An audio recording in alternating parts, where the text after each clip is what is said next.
Excuse me. Good evening, everybody. This is Aaron here on day 2 on 5 hours to transform your dental practice profits. I hope everyone had a fantastic day today. And this evening, I'm going to be talking about marketing and customer-related activities.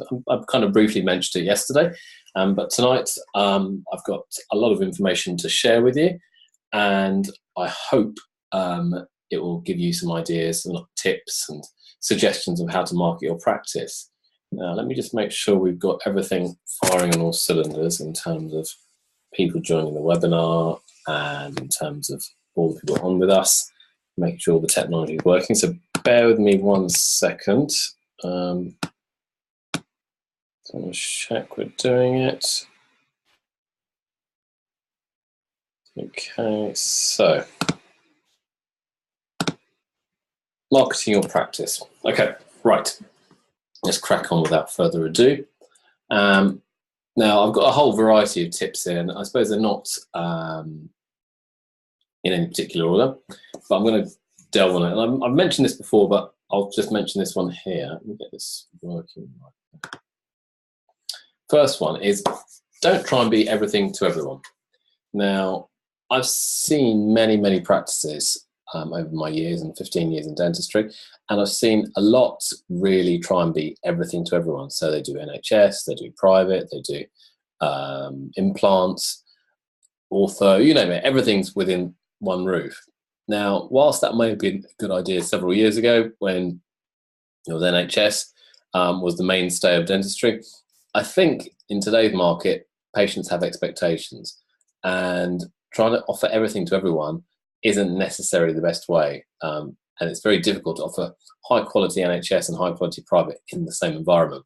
So it's really important to think about, how can I choose the market I want to go into? And that's really a really fundamental thing to think about. What's my market and how am I going to go after that?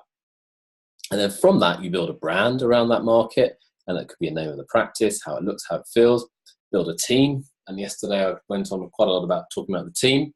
And then you have to be different in the market. Try and be noticed in that market, and think about what are your USPs, your unique selling points, so you're remembered. So what I'm trying to highlight here, don't try and be everything to everyone.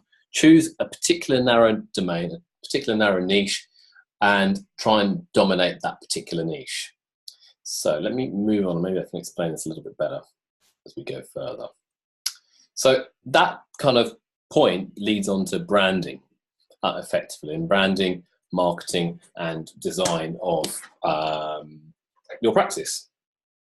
Now, I've seen all sorts of brands over the years, and a lot of them maybe just around dentistry in terms of smile or white teeth or white smiles, and they're very common. But the danger you have there is that you create a brand there and no one really knows what your brand is, because it's the same as everybody else's. Okay, so if your practice is called White Smiles and the practice down the road is called White Teeth, it's not different. So it's really important to think, how can I stand out? How can I be different? And there's so many ways of doing this, but I'll run through my thinking and logic, and I'll show me examples of how we've done it historically. So what is your business? This is an extract I got from the FT a little while back, and it says your business is an extension of you. You're its heartbeat and will have poured every emotion and you have into the concept, product, production, branding, and delivery. So it's crucial that passion filters through to your team and at no stage it gets diluted. Very true. Okay, and I've kind of dwelled on that yesterday, but the point I'm trying to get to here is you've got to really get your passion into that brand. And if it's a very bland brand, it won't really manifest into a very kind of exciting opportunity for people to kind of want your to buy your brand or to come to your clinic. So what I'm saying is you need to build that brand, and that the best way is to build it with emotion. And what people buy into is emotion, and what people buy into is people and connection with people, particularly in a business like dentistry. So I'm going to go through some slides here of the brand that I've helped create, very much so. I was involved in the brand right from the beginning, and it's the Neem Tree Dental Practice. And this is a brand myself and Smita started off back in 2004, okay, which was very, which I suppose still is very different. And I'll tell you the story, but this guy's called Ed, and he's part of our brand, and when we opened up our Fleet Street clinic a couple of years ago. So just trying to touch the basis. So let me come to that in a minute. But what we want to do is create a story, and that's what we did with the Neem Tree, and that's what you need to do with your practice. So if you look at brands that have stood the test of time and are as relevant today as were 100 years ago, Hermes, Chanel, Burberry, have all been steered by great leaders who have understood the importance of heritage, trust, storytelling, to woo not only the customers but the team of people behind the scenes. So it's not just about the customers or the patients, it's also the people who you work for, who works for the business. Wherever you go around the world, when you walk into their stores, the experience is always the same, and the real sense of pride and loyalty. So how are you going to do that in your clinic? How? So the way you're going to do that is think design and the patient experience, and build a practice that is around the patient, not you. All too often I've seen practices where it's the dentist's ego, and he wants this gadget and this color and this feeling and this type of chair and this type of equipment, but it's not necessarily built around the individual patient. So you need to look at the patient experience, from how they come and enter the practice, or how they phone up the practice, or through the website, to how they get the care delivered to them. And then from that, you build a culture of care and patient service, and you make your patients feel absolutely special.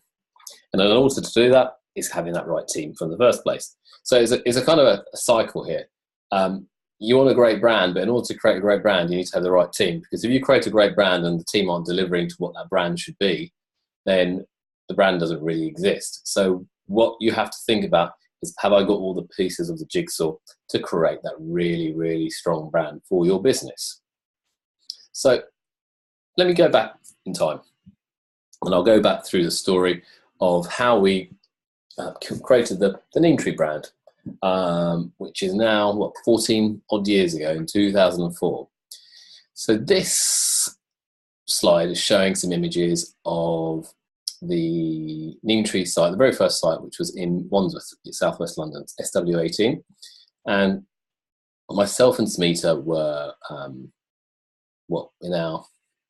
me get my calculations right, late 20s, early 30s. And Smita had been looking for wanting to have a practice for many years, and she'd considered buying a practice or potentially opening up a practice. I convinced her to open up a practice from scratch. We always thought it was going to be more risky, but it was also going to be more exciting.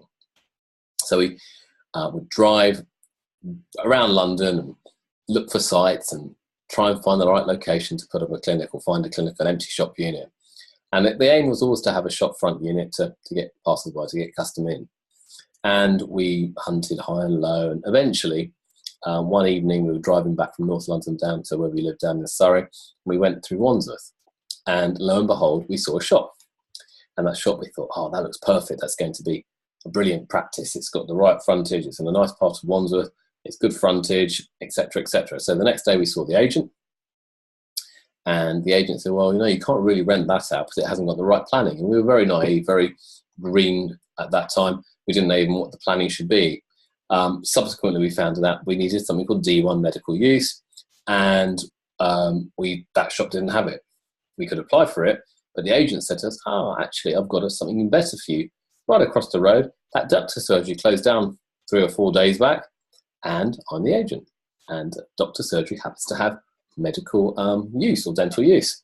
So we couldn't believe it. We had found our first spot with a little bit of luck, really. A bit of looking, but a little bit of luck. So as you can see here, this is what it looked like. The surgery is pretty grotty, to be quite honest with you. That was the inside of the surgery. We had to transform it into a wow clinic to represent the brand that we were going to try and build, called the Neem Tree. Now, what is the neem tree? I'm sure some of you may know, but neem in many parts of the world is a holistic tree, and people use the twigs to brush their teeth, and it's seen as a village pharmacy. So that was the angle, to be different, stand out. It wasn't your normal white smiles or white teeth or Smiles Dental. It was to be different, and that was a really important aspect of the whole brand. So if we move on to the next slide. So as you can see, it was pretty grotty.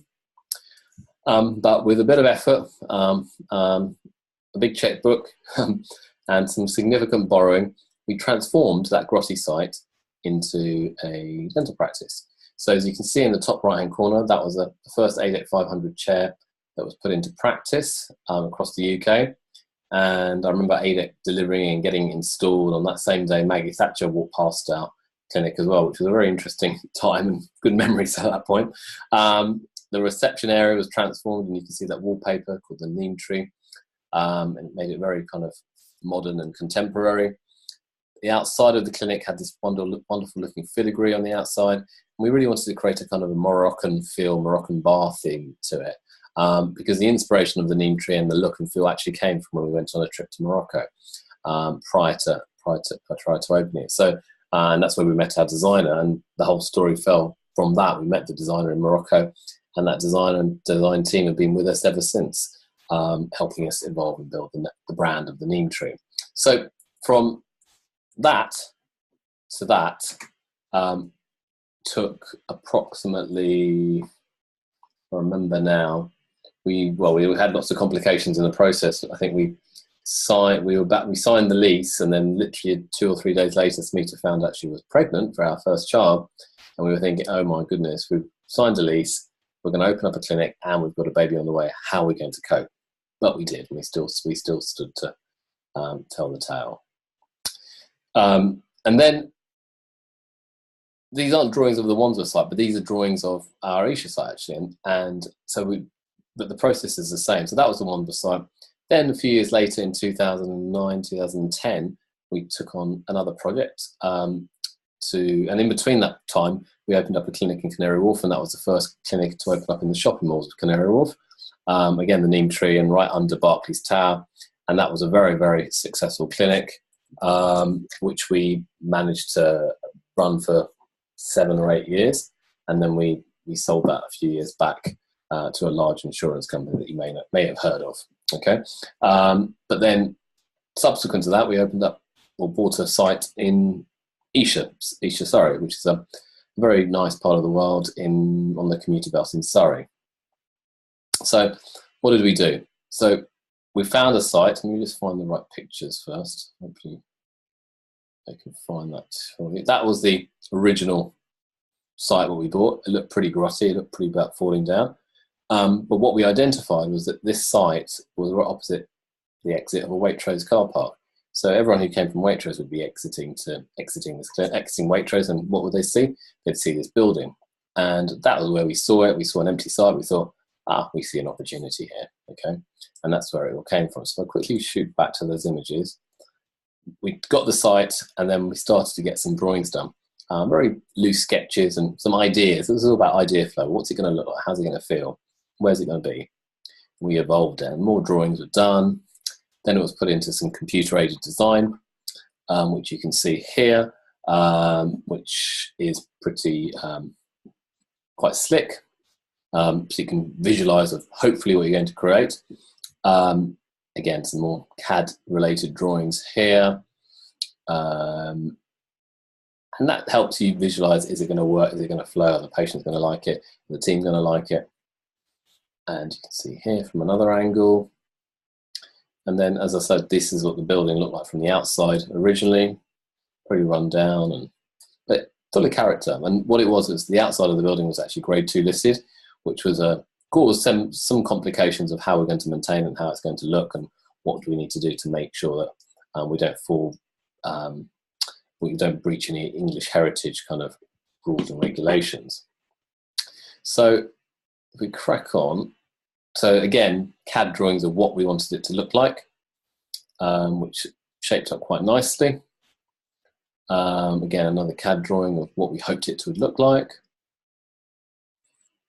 As you can see there, that's what we transformed it into. So it was from that to that in a matter of months, which was pretty good, pretty good. We were pretty excited by it. So what did we do? Well, we created a brand, and that was the whole point. So over the last, well, 14 years, 13, 14 years, the brand has been an important aspect of our business. And that brand is not just how the clinic is designed, it's not just how the website looks, it's not just how the headed paper looks, it's not just what the logo is, it's not just the name, but it's what the actual brand stands for and what the people within that brand stand for, and what the logo is one element of it, but what our ethics and principles are, and ultimately how the team deliver their care. And so that's really an important aspect of this whole thing. So that was a really fundamental part of the business, of building that brand. But we have to then move away and start looking at, you can have a brand, but what are actual patients looking for? So, and that's a fundamental aspect of this whole aspect of marketing or practice. It's about answering what patients' demands or what patients' needs are. So some ideas are here. There's the design and the environment of the practice. And we've just talked about that, what the look and feel of a practice is, and that was a really important aspect for us. And that's how we built our brand and built people knowing about us. But it's other things, such as opening hours. So our clinics open from, as I mentioned before, weekends, Saturdays and Sundays, and some of them early starts, late finishes, even until 10 o'clock sometimes. Excuse me. So opening hours. In the early days, we tried other treatments. So we tried Reiki, reflexology and things. And in truth, didn't really work particularly well. But we tried it. The thing that our patients are looking for details. One of the things we always realised, and Smita always realised, was that people always don't like the smell of a dental practice. So it was really important for us to get that smell out, that kind of clinical smell, and make it a bit more homely and more comfortable. And that's what we did. We burn oils, burn various aromas in the clinic. And then a really important aspect is the team, okay? Team attitude and their customer service, and are they looking after those patients properly? And that's what patients want, really. They want the phone picked up on time. They want to be spoken to courteously. They want to make sure that their concerns and questions are answered. That's what they want. Other things they want are a friendly dentist, personalities of the dentist who are friendly, caring, helpful. Other things they may want, technology, okay? And the other things are kind of, and all of these things, if you're getting all these right, and it's not easy, okay, is to ultimately get referrals. That word of mouth referrals is what you're looking for. Okay, so that's some ideas, and I'll come back to these in a short while. So it's important to think, how can I get these right? Because these all form part of that brand. It all forms that part of that brand of your business, of your practice, which would ultimately help you grow the profits of the practice. So, touched on branding, but then we have to start looking at the marketing aspects. Let me just make sure this is all correct. So what are the successful ingredients of a successful business? Well, we've just kind of gone through design and environment, opening out other treatments, therapies. And yesterday I talked about caring for your patients. I suppose an exercise for you is, what is your customer looking for? And put yourself in the customer's shoes. What is the customer looking for when they're coming into a dental or into your dental practice? What are they looking for? Now, in my mind, they're things they want, as we mentioned earlier, the team. Are they helpful? Are they friendly? Are they presentable? Are they confident? Are they capable? Can they do the job? The decor, the brand, the look, the branding and image of the practice, the price, of services that are being provided? Are they feeling that they're getting good value for money, or do they feel they're being ripped off completely? They don't want to have too much pain. They want to be presented with various options that may be available, and ultimately, a friendly face. A friendly face goes a hell of a long way in building a brand. So let's move on.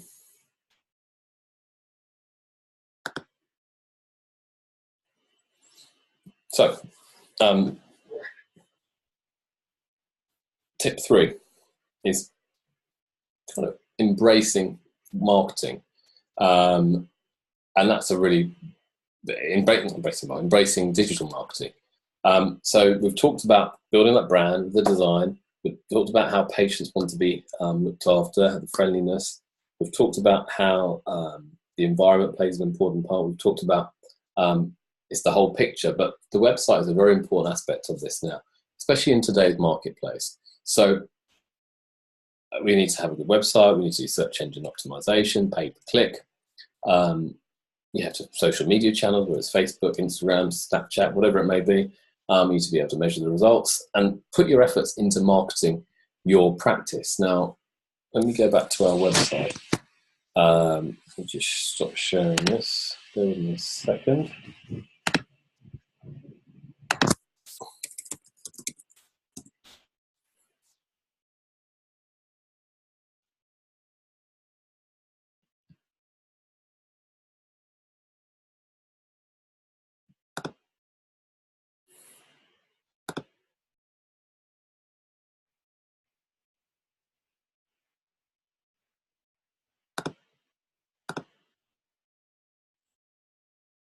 So, the sign of a good website is, well, what is the sign of a good website? It conveys the message in a succinct form. It's easy to navigate, and the patient gets the information they want quickly, and then they can activate and get in touch accordingly as quickly as possible. So if you look at this website, top first thing here, you can see, if I got this right,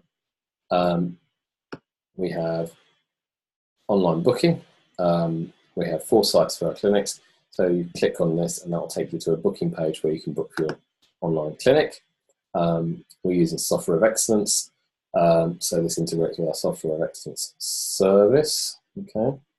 Get this right. Go to Isha, for instance. You can get an appointment at these times, for instance, as you can see, which is very helpful. And that's quite a useful aspect of any business.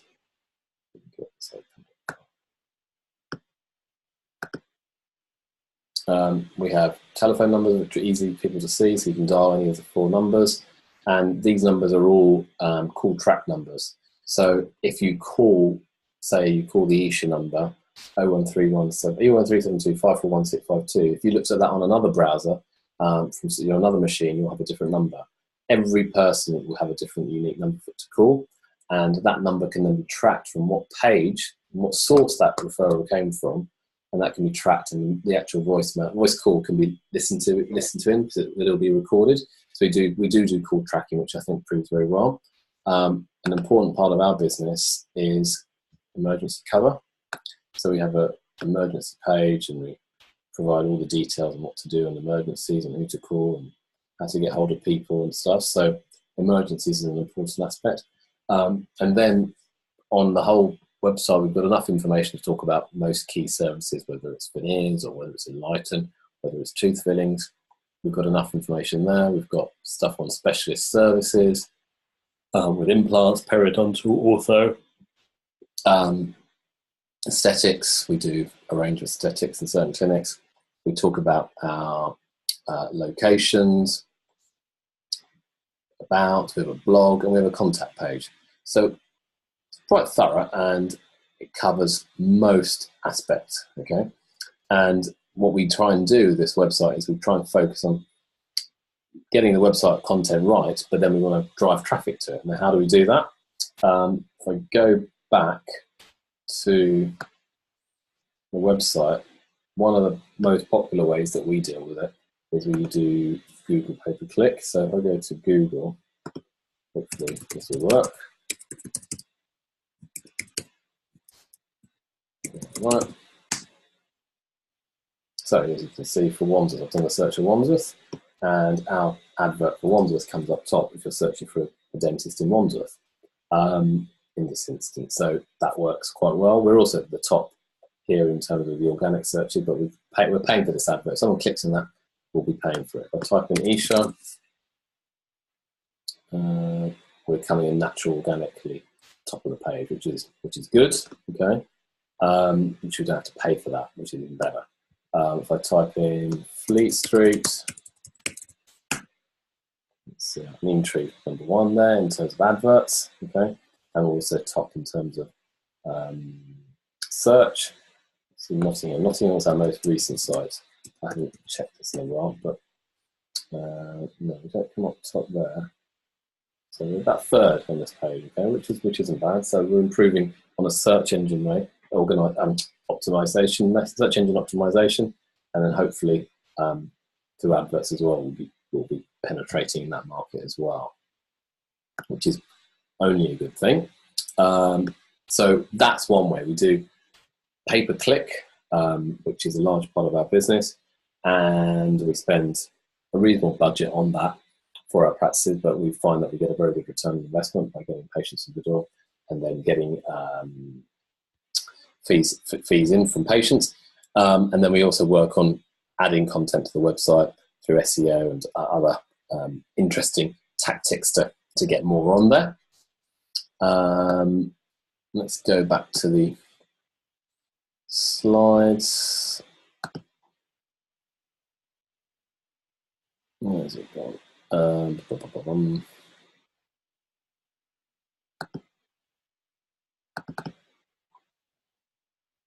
So here, we've shown you a website. We've talked about search engine optimization, pay-per-click are those adverts you see at the top of Google. And we've had other people do them for us. We've done it ourselves. But it's about finding the right method and the right team to help you support to do this. But marketing is a fundamental part of your business. And marketing online is even more fundamental in this day and age. And you need to be able to make sure your website's mobile friendly. Our websites, we've used various systems in place. We've used we use something called a CMS website, which is a content management site. So we can update content and add content to the website. We've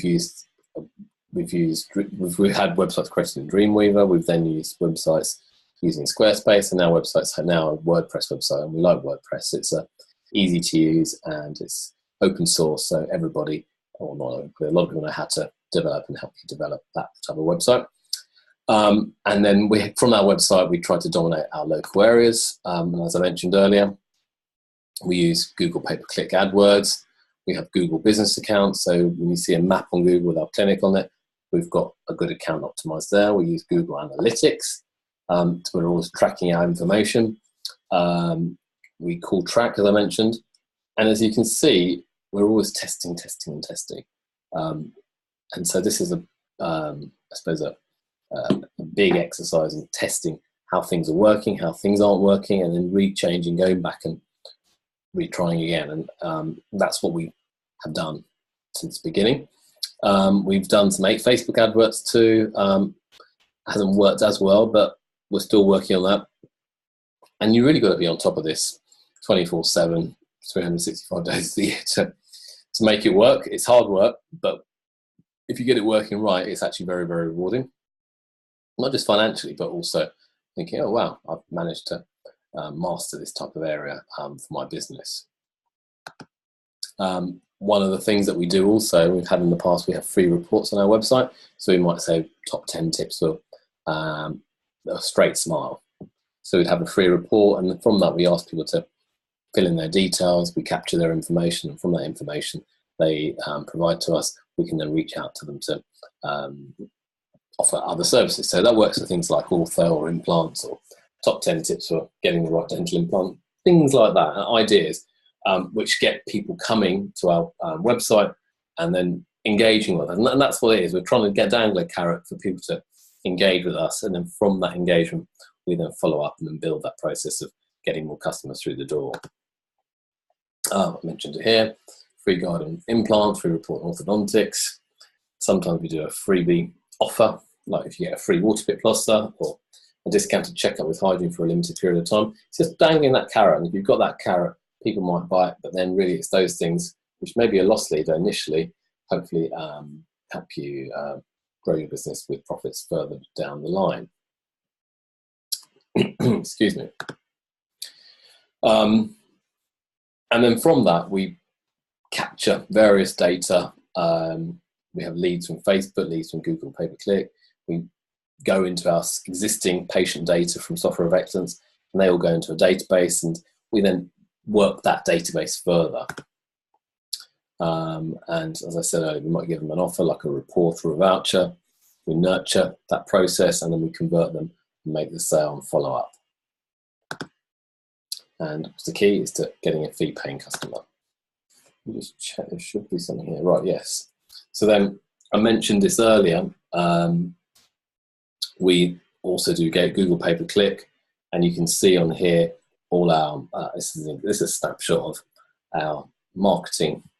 So you can see it's a lot of expenditure, a lot of impressions, and also that takes a lot of time to do this and master this. So if you're not numerically inclined, I'd get someone who knows what they're doing here and hire a team, or get in touch with me. We can certainly help. We've done a lot of this for clients as well.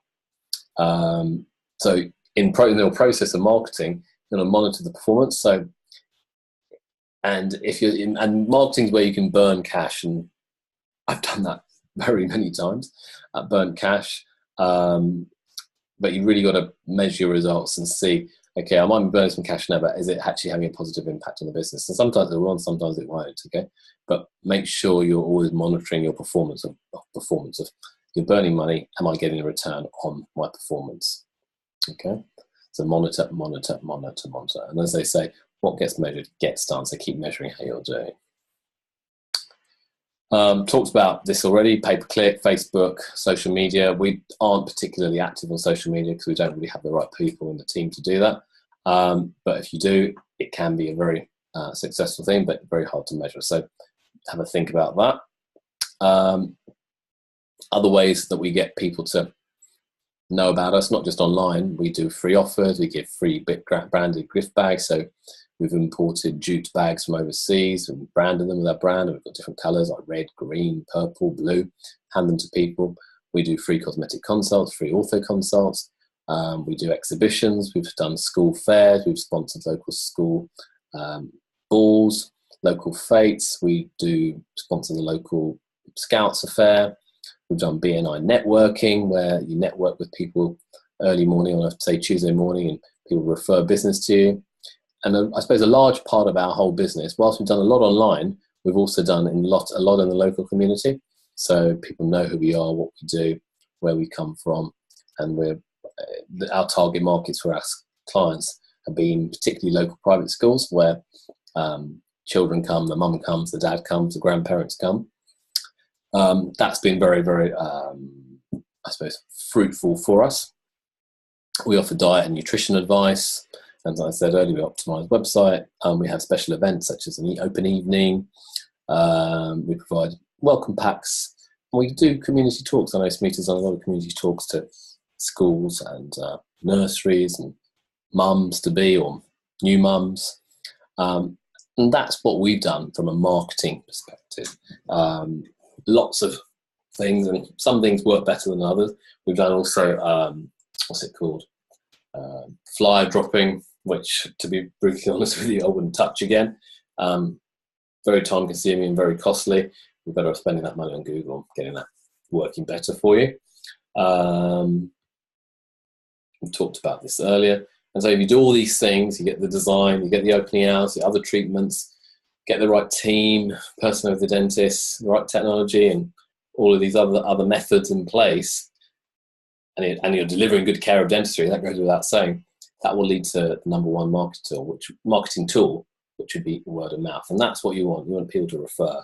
keep referring. They keep referring. You've got a system that's actually working really well for you. 80-20, I briefly mentioned that before. 80% of your customers will come from, or 80% of your profits will come from 20% of your customers. So it's focusing on that customer base that really is correct for you. So it could be targeting things like implants. It could be targeting things like ortho, because it's that 1-to-4 ratio. A little bit of effort, you can actually have a big impact if you get the right type of customer through the door. So it's really important to focus on that. Another thing that we've done in our marketing, in our clinics, not anymore, but one of our cars, previously we had it all branded up. It worked quite well in the early days, I think, when we opened that clinic in Isha, because people could see it, they knew who we are. Smita would use it to pick up the kids from school, and all the other mums would know, oh, okay, Smita, she's the owner of the clinic down there. That trust was built from that, which was a really important aspect. So kind of talked about branding and marketing, but it's also about patient care, and that's a fundamental aspect which we haven't talked about yet. And what can make all the difference. You can have the best looking clinic, you can have the best branding, you can have the best looking car, you can have the best kind of leaflets, you can have the best type of thing. But if you're not getting those clients or patients, keeping those patients happy and getting them to refer, then you've got an uphill struggle. And that's what I'm trying to refer to as something called mad raving fans. We want our clients to be mad raving fans. We want them to be rave about what we do, that they think, Christ, these guys at such and such clinic are so good. I'm just going to tell my friends about them. They're so good. They're so helpful, so friendly. Let's just go out of our way. Let's go out of our way. And because they go out of their way to help us and they add value. So I'm a big fan of Tony Robbins, and this is what he said. And he says about mad raving fans is, you've got to make it part of your culture in your business. You've got to add more value to your customers than anyone else does. The more you're able to do, the more you're able to add value to your customer, the more you dominate the marketplace, period. And that's what is really important, thinking, how can I add more value to my clients or customers or patients that you'll eventually dominate the marketplace. Now, if you look at this is a core strategy behind many successful businesses, and that helps you kind of blow the competition out of the water. So great example, it always is a great example with Apple. They create fantastic products that put everyone else to shame, and then people try and imitate them, such as Samsung, but really they're always behind, and Apple products have always done so well. So the fan base is so famous that they stand outside the store when the next new iPhone's coming out or the iPod's coming out. They'll queue around the blocks for miles, wanting that next Apple product. And that's the same principle of what you need to do for your own business, is how can I create those mad raving fans for my dental clinic? So what it is it's about having the consistent ability to anticipate and fulfill their clients' needs at the highest level. That's what it is. How can I make sure that I'm always meeting my client needs at the highest level? So what are the principles for having mad raving fans? Number one, it's to provide incredible service to create clients for life. That's what you want. You want to keep those clients for the long time.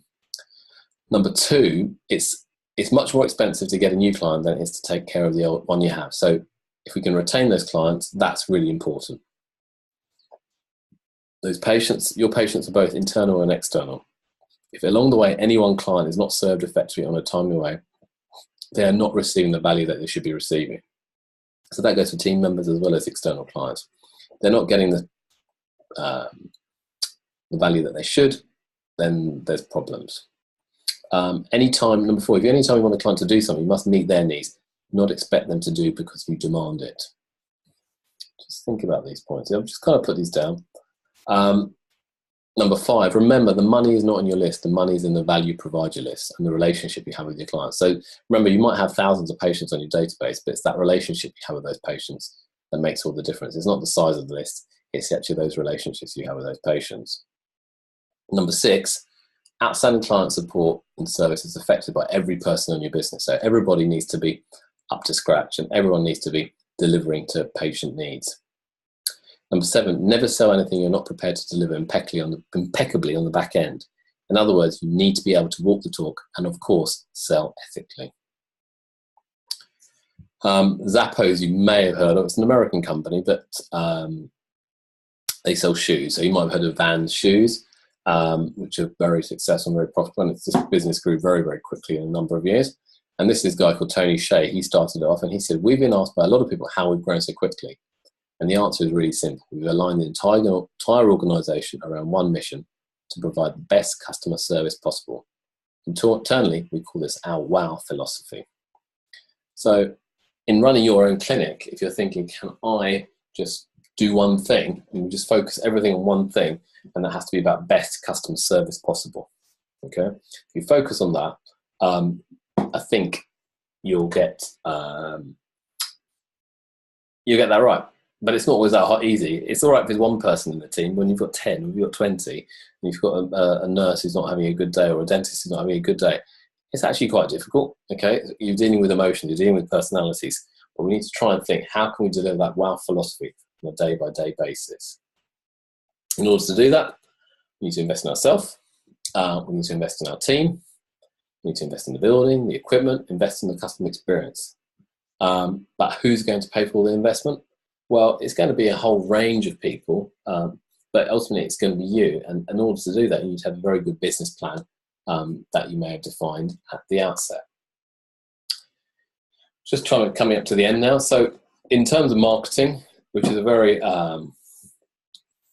important subject and a very interesting area, is you've got to take those shots. 100% of the shots you don't take don't go in.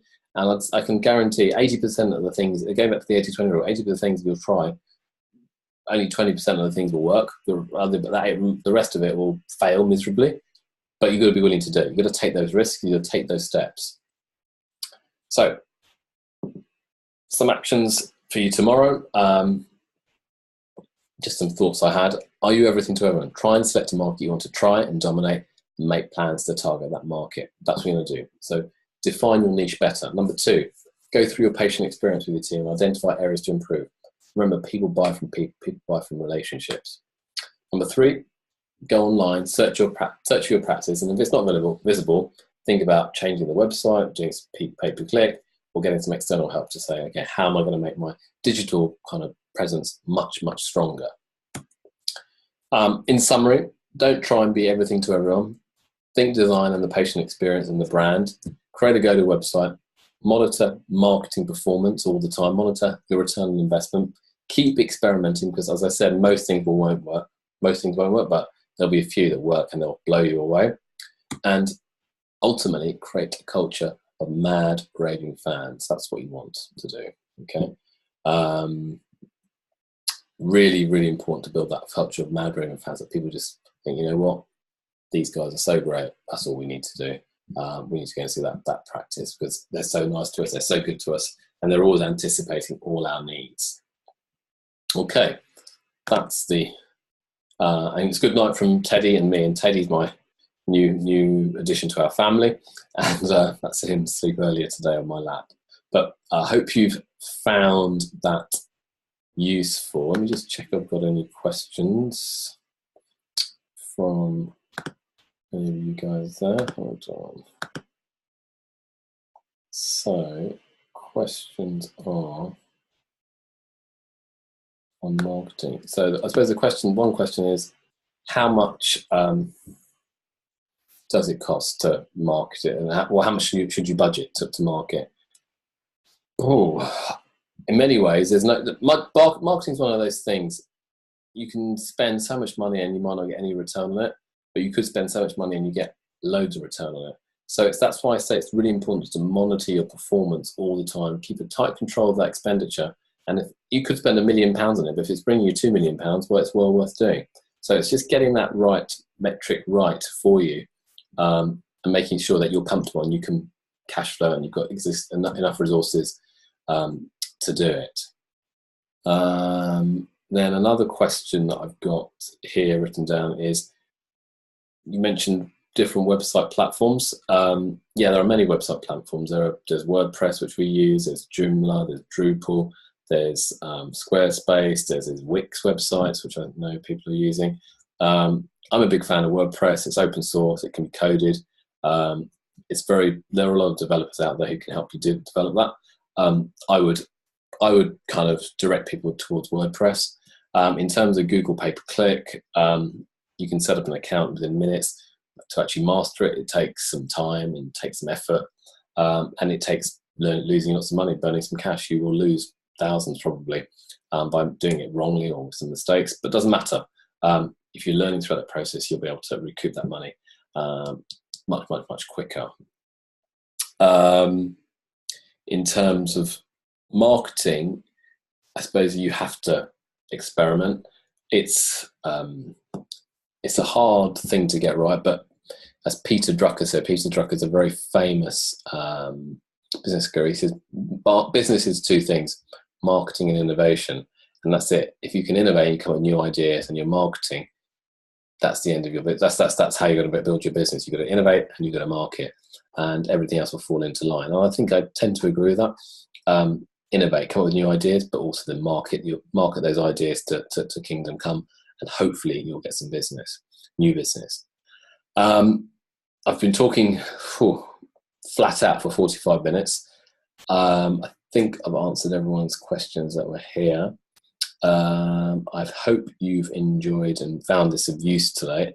There's a lot I've thrown at you. If you need further information, we can answer those questions further in the week. Okay, so I hope you've enjoyed it, and tomorrow I'll be talking about finance and other aspects. And again, this video has all been recorded. If you want a copy of it, I will be sending links to you at the end of the week so you can watch and store and see how you get on. Okay, thanks a lot. Thank you. Bye-bye. Good night.